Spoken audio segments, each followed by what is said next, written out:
côté, donc, le côté sœur. Question qui revient très très souvent, c'est par rapport aux règles, les menstrues, ou bien des fois par exemple les pertes de sang, les métrorragies. Sachez aussi, un des doutes qui revient très souvent, c'est lorsque donc les règles s'arrêtent en pleine journée. Incroyable combien il y a de discussions qui durent des fois des heures, des fois même le Maghreb alors arrive, et ils sont obligés quand même d'arrêter. Ils discutent pendant des heures là-dessus, parce qu'on a deux avis aussi. Et subhanallah, et ça je me rappelle il y a des années, on avait eu cours avec Cheikh Ben Jibrin, rahimahullah. Cheikh qui a passé sa vie dans l'apprentissage et dans les cours, et dans les cours au Talaba, parce qu'il y avait des formations qui se donnaient où tu avais des centaines et des centaines d'élèves. Et subhanallah, je dis cette parenthèse parce qu'après tu as des petits jeunes aujourd'hui, des petits Cheikh Ben Jibrin, tu dis c'est un égaré, c'est un kada, rahimahullah, rahmatan wasi'a. Donc j'avais eu cours avec lui et avec bien d'autres élèves, je n'étais pas seul, tout un comité d'élèves en jurisprudence. Et subhanallah, combien de fois il arrivait, alors que c'est dans le même pays, en Arabie, et qu'il ait un avis différent, par exemple, de Cheikh Al-Uthaymin, rahimahullah, deux grandes sommités. Et on sait qu'aujourd'hui, il faut être honnête, même certains chercheurs, ils le disent, les fatawa, la majorité, 80, jusqu'à 90% des fatawa qu'on a sur Internet, c'est des fatawa qui viennent de nos savants en Arabie. Et c'est ce qui a même fait que des fois, je sais que c'est un très très long débat, mais que voulez-vous, c'est comme ça, quand tu reçois une étiquette, tu la gardes et puis au fur et à mesure elle va s'effacer. C'est que tellement ça a été comme ça structuré et mis sur Internet, c'est que certains, ils sont même plus au courant de ce qui se passe ailleurs. Ça c'est un problème. Et deuxièmement, on vous met même des fois, alors après une étiquette, on dit ah vous êtes les gars d'Arabie et ceci et cela. Nous on sait très bien qu'en islam c'est pas une question d'étiquette, mais c'est une question de savant, c'est une question de savoir et il n'y a pas de nationalité. Mais ici c'est pour vous dire, regardez, Cheikh Ben Jibrin par exemple, rahimahullah, lui disait que si les règles s'arrêtent en journée, elle ne mange plus. Ça veut dire qu'elle a ses règles jusqu'à midi. Elle mangeait le matin, parce que la femme qui a ses règles, c'est menstrue, elle ne jeûne pas, ne prie pas. C'est juste ou pas? Elle a le droit de manger. Ça s'arrête par exemple à midi ou à 13h, en journée. Il te dit à ce moment-là, elle ne mange plus. Des fois, vous trouvez comme explication soit le respect, soit que non. Des fois, on te dit voilà, non. On te dit que le jeûne est rattaché à quelqu'un, machallah, de pubère, de ceci, de cela, qui n'a pas de maladie, qui n'a pas de cadavre, voilà, la raison et tout, musulman. Donc, et il te dit que s'il ne jeûne pas, c'est parce qu'il y a certaines choses qui l'ont bloqué par rapport au jeûne. Il te dit que dès que ces choses qui le bloquent s'annulent, donc le jeûne reprend sa place. Donc tu as des savants dans les cours, ils te disent voilà, les règles se sont arrêtées, elle s'est lavée, elle devient pure par rapport donc au liquide qui va. Donc maintenant qu'est-ce qui se passe? Elle reprend son statut de personne qui est capable de donc, prier, ceci, cela, kada. Donc il te dit voilà, elle ne mange plus alors. Et elle refait le jour. Quand tu vas voir dans les fatawa de Cheikh Al-Uthaymin rahimahullah, il est arrivé de dire qu'elle n'est pas tenue de jeûner. Parce qu'elle n'a pas commencé la journée et elle n'a pas ceci. Donc il te dit les règles que normalement on est censé avoir pour que le jeûne soit donc valable. Il te dit non. Mais il te dit elle refait le jour. Ah ben cette journée-là, elle reste sur la situation dans laquelle elle était. Alors, la même chose, combien, quand je travaille au centre islamique, de sœurs qui se disputent entre elles, et une qui dit ton jeûne il n'est pas valable, l'autre qui dit t'es une hypocrite, tu continues à manger, et l'autre, abadan. Abadan ya shabab. Allah yarda alikum. Personne ne juge l'autre. Sauf quand on a vraiment une preuve que l'avis qui est chez l'autre est un avis, mais même la personne qui a donné peut-être l'avis ou le prof qui l'a donné, inconnu, mais de inconnu au bataillon. Parce qu'en général, les règles, dans le domaine de la jurisprudence, alhamdoulilah, il y a beaucoup de savants et il y a beaucoup d'avis qui vont tout le temps vers les mêmes savants et on s'habitue à cela. Mais quand c'est un avis inconnu et que du jour au lendemain une personne sort avec cet avis-là, qu'est-ce qu'on vous dit? On vous dit en général, va vers la majorité. Que dit la majorité par rapport à cela? Et donc, on vous dit que vous n'avez pas... Cheikh bin Baz, rahimahullah, il va plus loin dans les détails. Il dit par exemple, si on parle de métrorragie, c'est après les règles, c'est les petites pertes de sang qui peuvent donc arriver. Hein, donc des fois, vous pouvez trouver, ça, des fois les élèves, ils ne vont pas loin dans les fatwas, parce que comme ils n'ont pas étudié ces sujets-là dans le domaine du tahar, de la purification, ils croient que c'est juste on entend juste un mot, les règles, les kadas. Oui, mais après les règles, des fois, il les menstrue. Ça, c'est les règles, c'est connu. Mais après, il y a des fois les métroragies, c'est des pertes qui arrivent. Et Al-Shabab, il n'y a pas à être gêné de parler de cela. C'était connu au temps du prophète, sallallahu alayhi wa sallam, et on venait demander ça, que ce soit au prophète, ou bien on demandait ça aussi à Aïcha, radiallahu anha. Mais aujourd'hui, pourquoi est-ce que des fois même les hommes, côté dou'a, prédicateurs, en parlent? Vous savez pourquoi? Parce que, comme ça, on manque de prédicatrices côté femmes, et deuxièmement, tellement on ne va pas dans les sujets, bien étudier ces choses qui touchent l'être humain, on n'est même plus au courant des fois, qu'est-ce qu'il faut faire. Il y en a qui croient que les règles s'arrêtent, après s'il y a quelque chose, ça mal comme il n'y a plus rien. Là, on te dit par exemple, et vous le savez, que si jamais il y a les métroragies, on sort alors des règles. Et là, quoi qu'il arrive, la personne jeune est prise. Et il le rappelle, dans un des cours qu'il donne, pour montrer que justement certaines personnes mélangent. On dit les règles, c'est une chose. On ne prie pas, on ne jeûne pas, kada. La seule divergence, c'est quoi? C'est lorsque ça s'arrête en journée. Certains disent qu'elle rentre dans le statut, donc elle ne mange pas, mais elle refait le jour. Et comme on l'avait avec Cheikh Rahimullah, il te dit, si, elle peut continuer à manger, ce jour il est quand même perdu. Et après elle refait le jour. Et puis on passe au deuxième chapitre, là ça n'a plus rien à voir. C'est les pertes qui viennent après. Et là à ce moment-là, chaque fois qu'il y a une perte, la personne alors refait ses ablutions, elle ne doit pas se laver.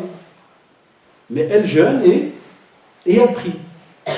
Et Al-Shabab, sur les 30 ans de da'wah, wallahi, chaque année cette question revient.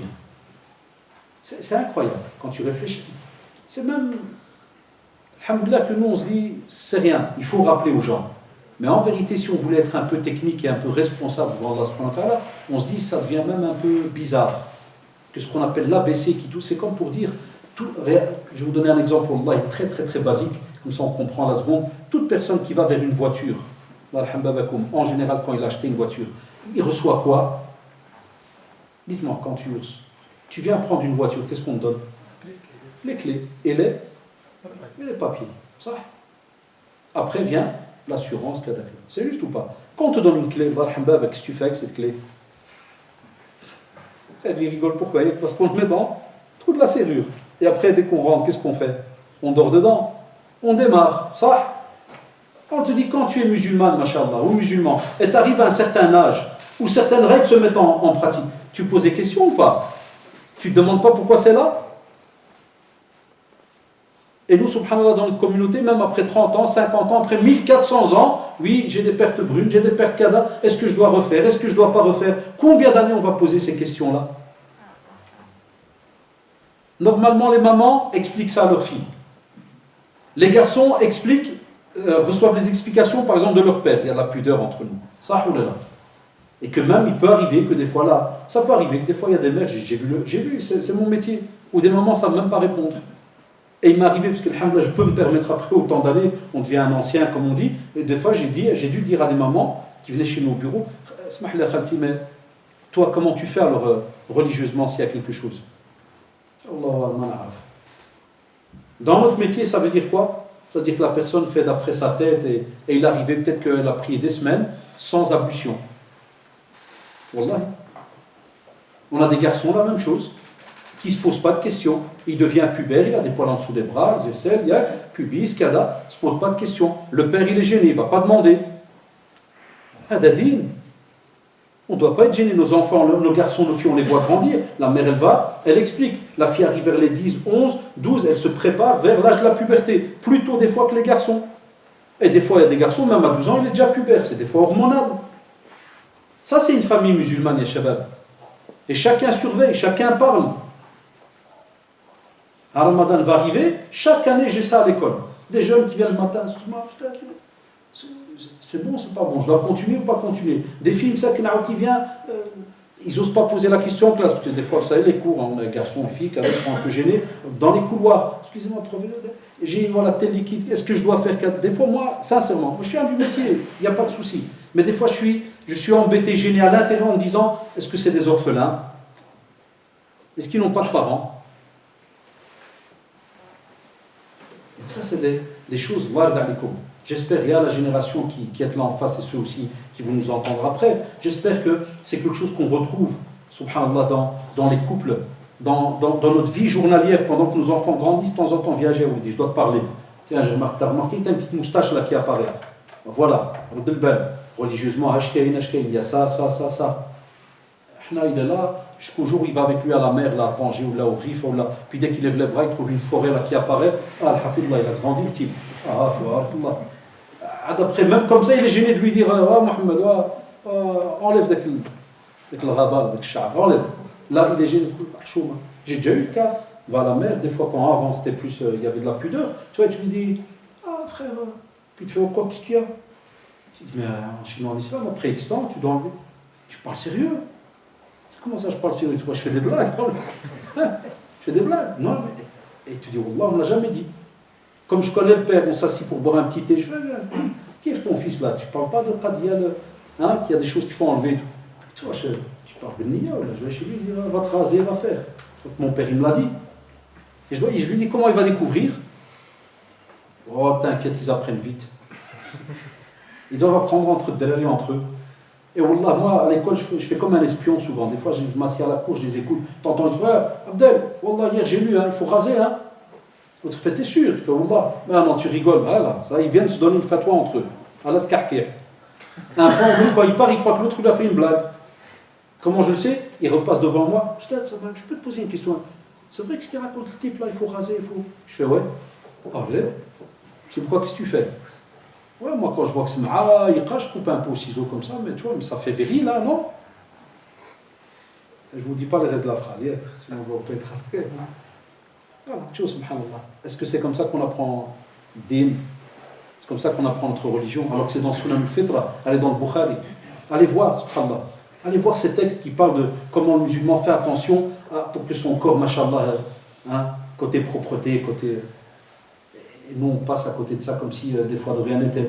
Aussi,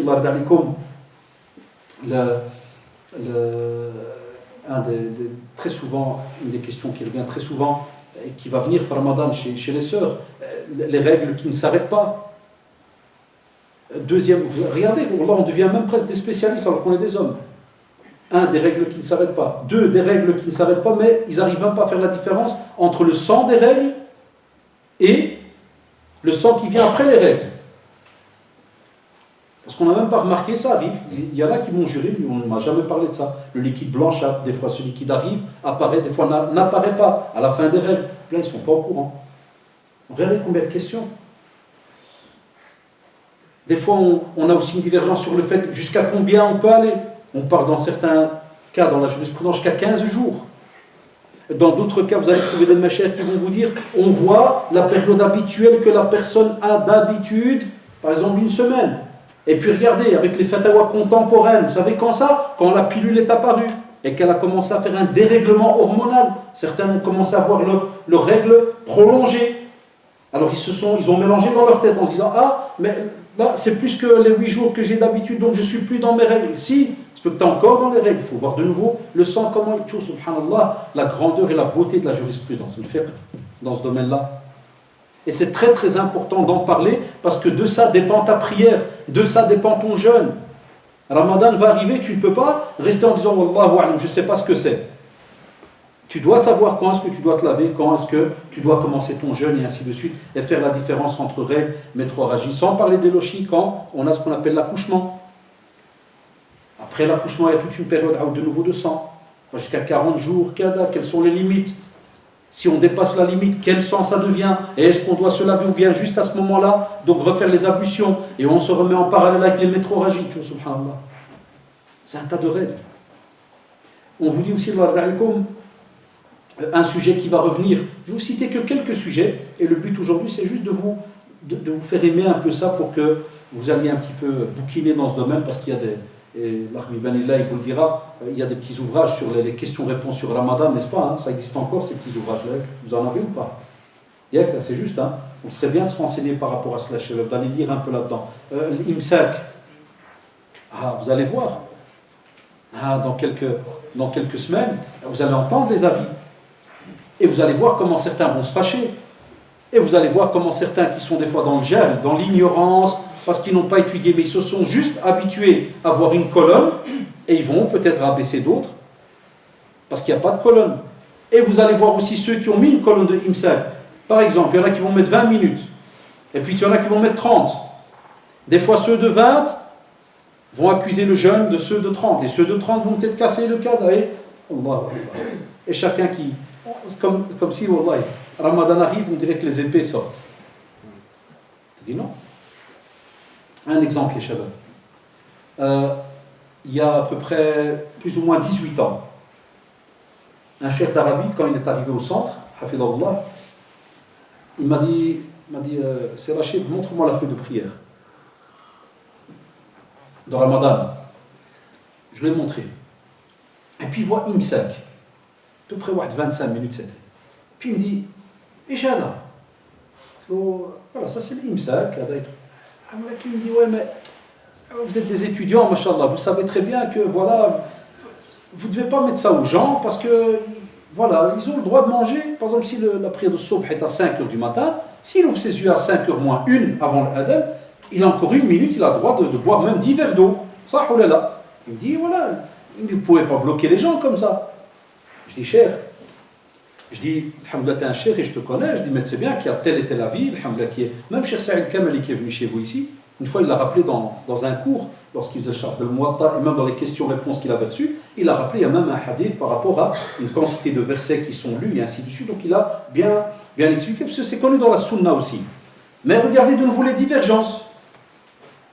Pour d'autres, il te dit, ce n'est pas une obligation. Il y a cela, parce que des fois, les savants, il y a les jeunes. Des fois, les savants, ils peuvent dire, non, le prophète sallallahu alayhi wa sallam a fait tel acte, mais est-ce qu'il a fait pour nous le rendre obligatoire? Regardez comment il soulève les questions.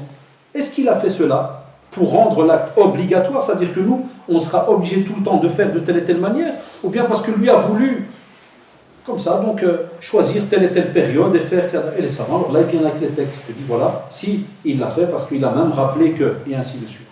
Enfin, donc, qu'est-ce qui se passe? J'ai dit au cher, je dis à cher, je dis un conseil.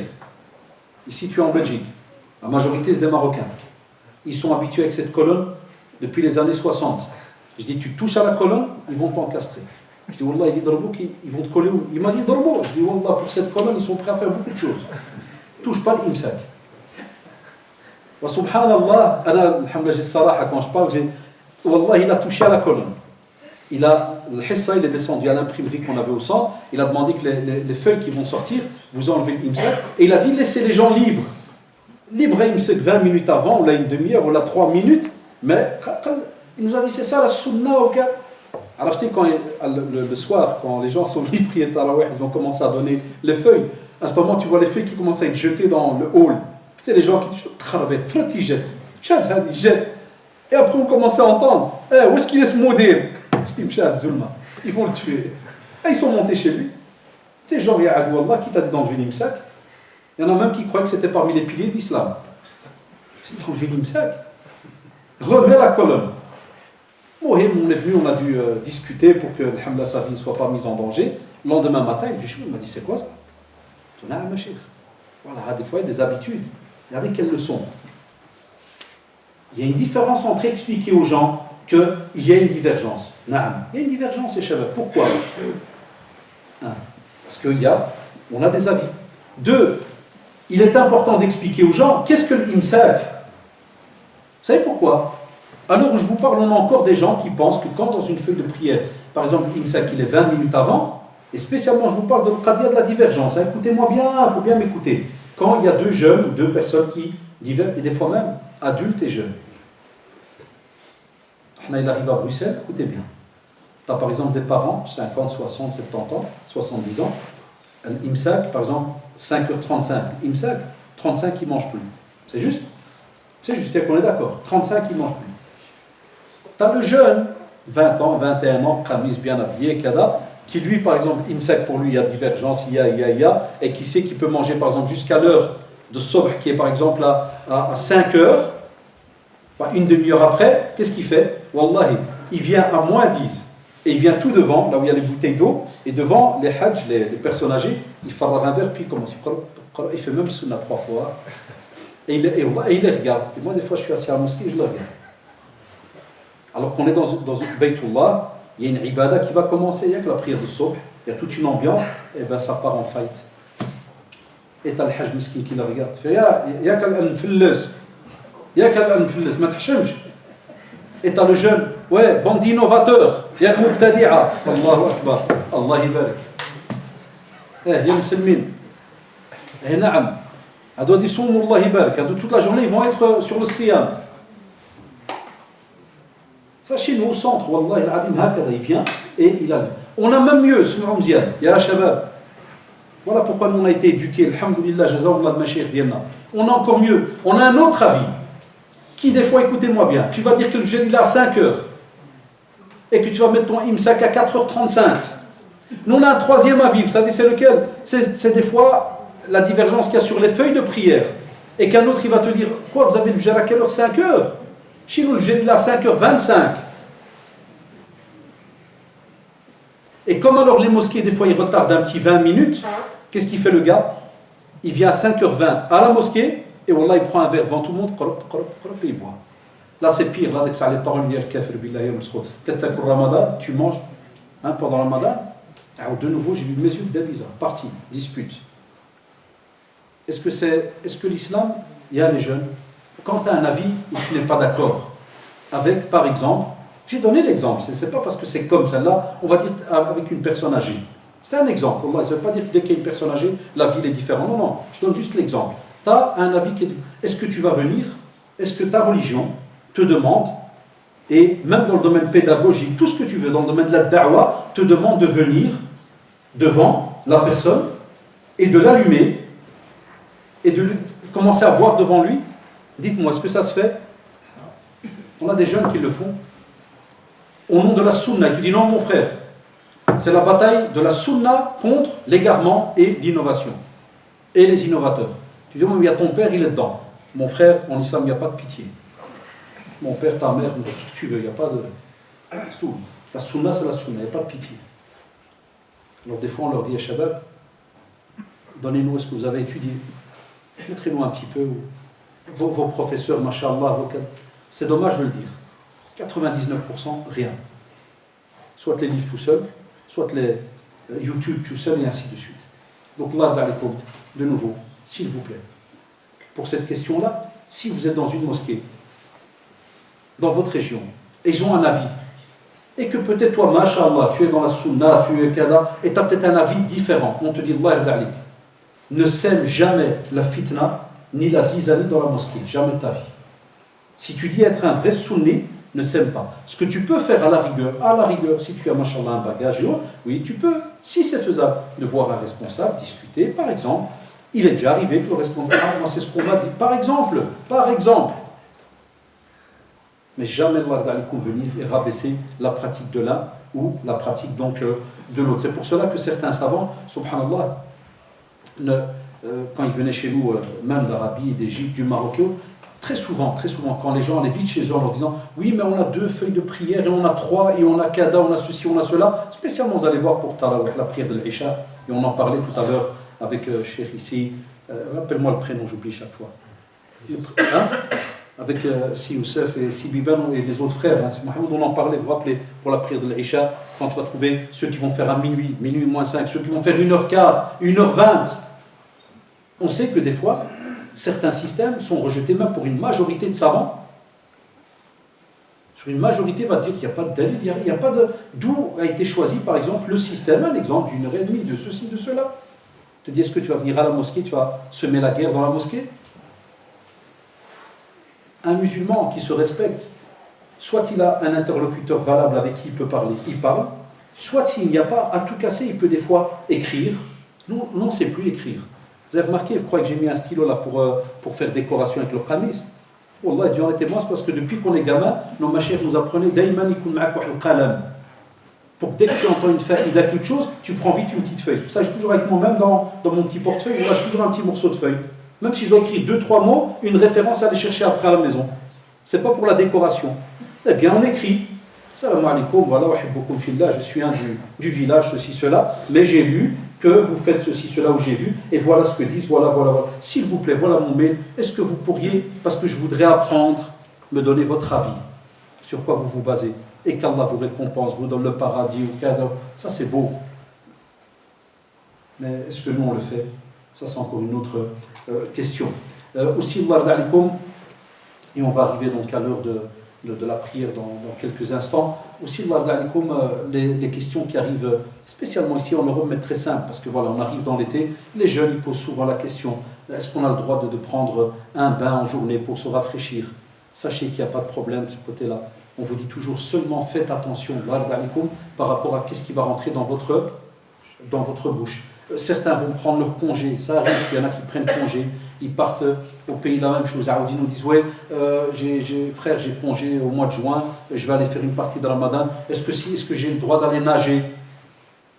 Les machaïkhs, allez voir dans toutes les fatwas, ils te disent il n'est pas interdit d'aller prendre un petit moment. C'est vrai que c'est un mois d'ibada, tu vois, où on profite de son temps pour la lecture du Coran, l'adhkar, s'asseoir aux assises religieuses et autres, mais ils ne t'interdisent pas, par exemple, tu vas aller nager. Mais qu'est-ce qu'ils te disent? Ils te disent si jamais tu vas et tu bois, c'est comme si tu as été exprès rompre ton jeûne. Je dis fais attention par rapport au fait que tu n'avales pas donc de l'eau. Ça arrive aussi des fois à des étudiants qui sont dans certains cours, ils nous demandent dans des cours de gymnastique où ils sont profs à l'université pour être profs, et ils ont des examens, ils doivent aller faire leur brevet de natation, alors des fois ils pensent que, et on leur dit non, là quand tu es à jeun, tu ne peux pas aller nager. C'est faux. Juste on fait attention par rapport au fait de ne pas donc avaler de l'eau. Aussi, comme une question qui revient très souvent, l'analyse du sang. Est-ce que je peux analyser le sang? On vous dit, il n'y a pas de souci, prise de sang, ça n'interdit pas. Certains savants, regardez, subhanallah, les petites divergences, il y en a même qui ont fait l'analogie avec le hijama. Vous savez, quand tu fais le hijama à la saignée, on te retire du sang. Et même cette question-là, elle est divergente chez les savants. On a un groupe de savants qui disent, tu peux faire la hijama même si t'es à jeun, et d'autres qui disent, tu ne peux pas. Chacun apporte son dalil, mashallah. Mais ils ont fait une analogie par rapport au fait que quand tu enlèves trop de sang et que tu faiblis, tu dis cela, rompt ton jeûne. Donc alors chez certains savants, comme ça vous comprenez, vous ne pensez pas que ça joue dans la religion, ou que des fois des non-musulmans, quand ils vous posent la question, ils croient que notre religion c'est du n'importe quoi, chacun raconte ce qu'il veut. Non, on a des textes et des fois on a de l'analogie par rapport à des situations nouvelles. Donc ils ont dit même quand tu vas faire une prise de sang par exemple, tant que tu ne fais pas quelque chose qui va affaiblir ton corps, il te dit il n'y a pas de souci. Revient très souvent la question, les sprays pour l'asthme. On te dit les sprays n'annulent pas le jeûne. Ça c'est chez la majorité des savants. Mais subhanallah en Arabie, on a certains machaïkhs, je l'ai entendu de mes propres oreilles, et c'est pour ça que c'est bien d'être au courant de l'avis de la majorité. Eux ils estiment que subhanallah, je l'ai entendu à Médine, mes propres oreilles, que ça annule le jeûne, parce qu'il dit tout ce qui passe par le jof et qui descend, donc annule donc le jeûne. Et d'autres savants disent non, ce n'est pas de la nourriture. Deuxièmement, c'est une matière mais qui va vers les poumons pour les dilater. Regardez comment ça se passe. Mais aussi non, en majorité, tout ce qui est les duovans, les puffs, duovans, ventolin, inuvert et ainsi de suite, donc n'annule pas donc, le jeûne. Aussi une question qui revient très très très souvent, se parfumer. Eh bien, le parfum n'annule pas donc, le jeûne. Sauf quand des fois chez certains savants, lorsqu'on parle de l'encens, parce qu'ils estiment que si tu le renifles et qu'il passe par ton gosier, ben ils estiment que cela annule le jeûne. Aussi, les sœurs se demandent très souvent par rapport à tout ce qui est les crèmes. Ben, la même chose, les crèmes qui sont nutritives, qui donnent une force au corps et ainsi de suite, la majorité de savants disent qu'on ne peut pas. Tandis que les crèmes dermatologiques simples et autres, ils te disent, par exemple, tu peux. Les piqûres, par exemple le diabète, ça c'est aussi un petit souci. Il reste combien de temps que je peux encore prendre? Quelques minutes? 10 minutes. Le diabète, ça c'est une grave erreur qui arrive chez beaucoup de frères et sœurs. Ils répondent comme ça aux gens. Il n'y a même pas 2 jours, un frère m'envoie. Salam alaikum, le diabète. Je suis diabétique, qu'est-ce que je dis? Tu dois demander à ton médecin. Il me renvoie, je suis choqué. On m'a dit que tu étais un prédicateur. Je lui ai répondu, quel est le rapport entre être choqué, prédicateur, médecin et diabète? Fais-moi le rapport entre les 4. Et mon ami, ça n'a rien à voir, parce que les diabètes, ils sont différents. Ça, oulala. Vous savez bien, type A, type B, type... C'est juste ou pas? Deuxièmement, quand j'ai discuté avec mes amis qui sont médecins, j'ai des amis médecins, là, qui sont même des talabat al-ilm, chez nous à Bruxelles, hein, et donc j'ai demandé. Il m'a dit, il y a certains diabétiques, je ne suis pas médecin, je ne peux pas donner un diagnostic à quelqu'un. Il me dit, il y a certains diabétiques qui doivent manger tous les jours. Et gardez cette règle en tête, quand tu as une maladie chronique, qui pour l'instant, là, c'est-à-dire la maladie que tu as, il n'y a pas moyen que ça guérisse pour l'instant. Eh bien, tu manges, mais tu nourris chaque jour un pauvre par rapport à donc, ce qui va être décidé dans le pays où tu es. J'ai bien dit dans le pays où tu es. Par exemple, chez nous à Bruxelles, ils mettent souvent 5-6 euros. C'est-à-dire, ils disent qu'il va acheter un sandwich et une boisson. Alhamdoulilah, il a été nourri. Mais donc, qu'est-ce qu'ils disent pour le diabète? Il y a des diabétiques qui doivent manger tous les jours, tous les X heures, ils doivent manger. Mais l'insuline en elle-même, elle ne rompt pas le jeûne. C'est la majorité des savants. Elle ne rompt pas le jeûne. Mais ils ont dit que celui qui, par exemple, fait une piqûre, mais en journée, là, il peut ne pas manger, il n'y a pas de souci. Donc, tu dois demander à ton médecin, sauf si tu avais déjà la réponse, quel style de diabète, quel type de diabète tu as, est-ce que tu as le droit de rester comme maintenant, avec les horaires d'été, depuis des 5 heures du matin jusqu'à des 22 heures. Il y en a, ils peuvent, il y en a, ils ne peuvent pas. La femme enceinte, on nous pose tout le temps la question, est-ce que la femme enceinte, elle jeûne? Et les gens sont étonnés quand on leur dit, demandez à votre gynécologue. À l'âge, c'est très simple. Chaque sœur qui est enceinte est différente l'une de l'autre. Il y a des sœurs qui sont enceintes, ni elles grossissent, ni elles fatiguent, elles courent comme un train. Et t'en as d'autres qui étaient minces, elles tombent enceintes, elles prennent du poids, le cœur qui s'emballe, elle devient faible, elle devient cadavre. On va même plus loin. Même l'enfant, des fois, subhanallah, dans le fœtus, dans sa formation, des fois, il y a des fœtus, il a besoin d'un apport nutritif. J'ai déjà parlé avec des gynécologues qui me disent, monsieur, des gynécologues musulmans et non musulmans, ils me disent, l'apport nutritif dans les premières semaines n'est pas le même que lorsqu'il a 2 mois, ou là 3 mois, ou là 5 mois, ou bien à la fin de la grossesse. Non, il y a des sœurs, ils font des fatwas entre elles. Chère sœur, et tu te portes bien? Oui, ça va. Jeûne, hein. Comment ça, jeûne? Qui t'a dit ça? Où? Quand? Comment? Après, si il y a une fausse couche, c'est le destin. Allah, hein. Chère sœur, tu as la foi. Hein. Tu as la foi. Non. Apprenez, quand ça touche le médical, il faut aller chez le médecin. Même si c'est un non-musulman, tu prends juste, tu ne lui parles pas de Ramadan. Mon état. Et c'est pour ça que certains, ils ont mal compris. Même des non-musulmans, dans certaines émissions, ont mal compris. Ils pensent que les imams musulmans, prédicateurs musulmans, interdisent aux musulmans d'aller chez un médecin non-musulman pour lui poser une question de... C'est faux. Quand ta vie, t'es malade et autres, quand tu vas, machallah, tu poses la question au médecin qui est en face de toi. Mais c'est vrai qu'un médecin qui ne connaît pas l'importance du mois de Ramadan, c'est normal que le médecin sait comme ça, il va te dire, c'est mieux de manger les vitamines, mais explique-lui, prends 5 minutes. Il dit, voilà, médecin, s'il vous plaît, j'ai pas le choix, c'est dans ma religion, ceci, cela, mais je voudrais juste savoir, est-ce que c'est dangereux pour moi par rapport à la maladie que j'ai, de devoir faire ceci ou cela. Mais Allah donne comme un conseil pour femmes enceintes, ne donnez pas de jugement comme ça donc entre vous. Donc c'est pour cela que Allah donne tout ce qui est les piqûres, tout ce qui est enceinte, Allah on demande l'avis d'un médecin, c'est important. Donc on a parlé du fait de nourrir. Aussi la femme enceinte mais qui a peur, regardez, des fois on a 2 cas, on a la femme enceinte mais qui a peur pour son bébé. Alors la même chose, les savants lui ont permis par exemple de rompre. La femme qui vient d'accoucher et qui doit, parce que c'est un droit qu'on a vis-à-vis de l'enfant, d'allaiter l'enfant, elle a de nouveau le droit de rompre. La divergence c'est quoi? C'est que la femme qui est enceinte ou celle qui allaite, les savants ont divergé 2 avis. Un des avis dit que lorsque tout sera terminé, accouchement, cadavre, ceci, cela, allaitement, elle remet les jours. Et d'autres savants, et on a une fatwa chez Cheikh Al-Albani qui remonte jusqu'à Abdullah ibn Abbas, qui te dit qu'elle nourrit tout simplement. Elle nourrit, elle ne remet pas les jours. Ça, de nouveau, il y a eu plein de disputes entre des sœurs. Vous jouez dans la religion? Non.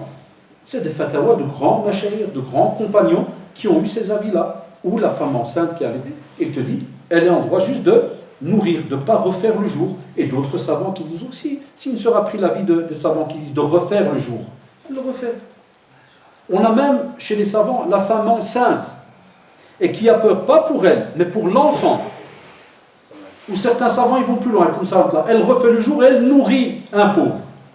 Écoutez bien, elle refait le jour et elle nourrit pour un pauvre. Et au même moment, tu as certains savants qui taquinent de l'autre côté,